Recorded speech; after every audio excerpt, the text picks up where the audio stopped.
a lot of people watching this will be parents of autistic children, some of whom will have children going through experiences maybe not a million miles away from yours, and with their children probably not volunteering what's going on to them. What would you say to them? I imagine that your parents probably had some sort of idea that everything wasn't right, but they didn't want to pry either, I guess. What's the best way, do you think, that parents can help and support children going through something like that? I think in the same way that some teachers were helpful in terms of just being kind and willing to listen and willing to negotiate and sort of go through things in depth, that is the best thing that you can do.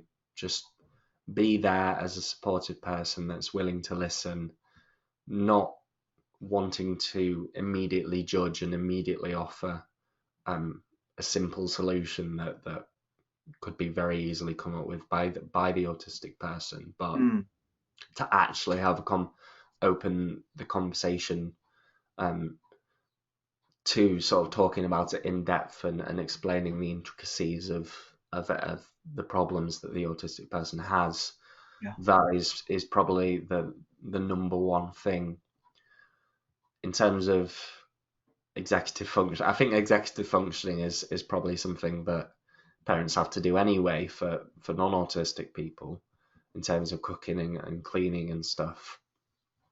But you've always got to have in the back of your mind that it is good to learn those sort of skills, but just from listening to my experience, it's likely that they are going to be very overwhelmed with their life at school, and being able to offer them that kind, nurturing sort of shoulder for those types of things as well can be very important.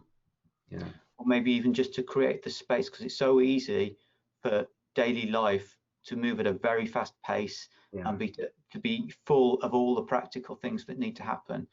But I guess one of the valuable things that parents might be able to do is to create a space for their children, so that their child has plenty of time with them, plenty of calm time, that's open time, that the child can use in whatever way they want, so that they always know that they've got the space to judge, to bring in those sorts of situations and those sorts of topics if they want to, even if they choose not to. I think that the best way of doing that kind of thing is to take an interest in your child's special interest. Okay. I know we use the term special interest as sort of sounds like a negative thing, but really it's not. It's just quite a strong passion. Yeah. If you show an interest in your child's interest, they will want to talk to you for hours and hours about it. Like, that's going to be a massive thing to open up communication. A lot of autistic children and teenagers like gaming. That seems to be quite an attractive thing.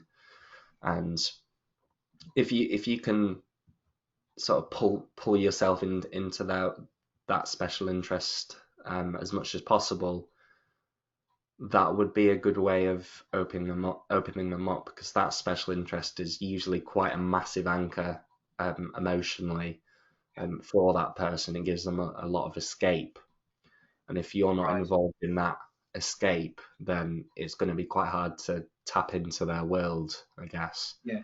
So that's one of the things that you can do, I suppose. That's brilliant. So you're saying that taking an interest in their special interest is not something that's going, because some parents might be worried that if they do that, they're going to be overwhelmed with information about one thing, and it'll be hard. It might be.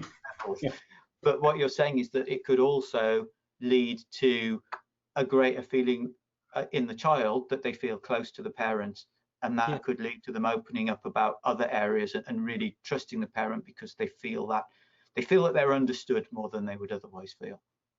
Yeah, it's just about developing a relationship with them.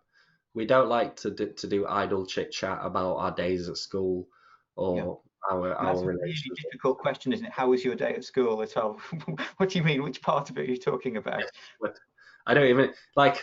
There's a thing called alexithymia, which is a difficulty understanding and categorizing emotions. Like that question is a very difficult thing for autistic people to answer. Like even myself, being aware of your own emotions and your feelings towards a date can be quite difficult to boil down into something that's not an essay, I suppose.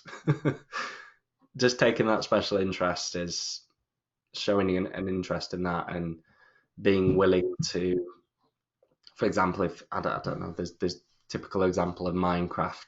Take them to Minecraft conventions, go with them, like have fun with them, like be involved with it, take an interest in what they're doing with the games, and ask whether you want them to join in, or you want to play with them and you want to learn it. It's as soon as you show that little bit of effort, that you're willing to learn about something that they like, they will reciprocate that. And I think it is one of the ways that you can enter their world, I suppose.